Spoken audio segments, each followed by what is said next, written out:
Since day one, President Trump and yourself, you've taken bold action to clean house, to restore accountability, to slash waste, and to put America and Americans first. And I would say that this was desperately needed. In the past 2 decades alone, the State Department's budget grew from about $9.5 billion to over $55 billion. And I think we could all easily say, for what? In any way, shape, or form did our foreign policy feel like it was 5 times more effective under Joe Biden? I think everybody would say no. Instead, we had a State Department that was literally a slush fund for many far-left bureaucrats, grifting non-government organizations and foreign adversaries like the Taliban. We had our tax dollars going to things like vouchers for migrants at our southern border, mobilizing elderly lesbians to vote in Costa Rica, as well as drag shows and LGBT comic books, musicals, plays, and operas.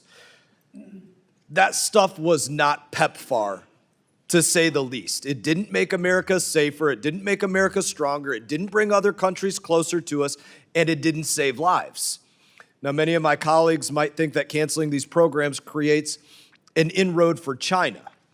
And I would say that we could only hope that China is stupid enough to spend money in that way. I want to thank this administration for bringing charges against those who it appears were stealing from the State Department and USAID, and in turn, the American people. And I want to thank you, Secretary Rubio, for reorganizing the State Department into a lean and effective diplomatic operation. Let's give proof of that. Just this past week alone, President Trump secured more than $2 trillion of investment from the Middle East.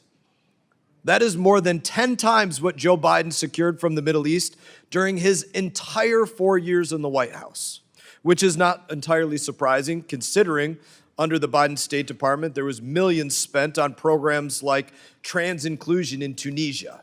That was the focus in the Middle East. Now, as you know, Secretary Rubio, the job is not done up until now. Over 80% of the State Department has been unauthorized. We have bureaus and offices that have grown from thousands of dollars to billions of dollars. And that changes in law when we pass the first comprehensive and standalone State Department reauthorization that has occurred since 2002.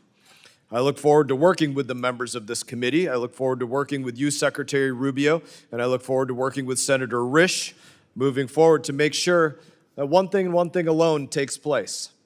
Every single dollar and diplomat that we authorize and send into the field puts America first.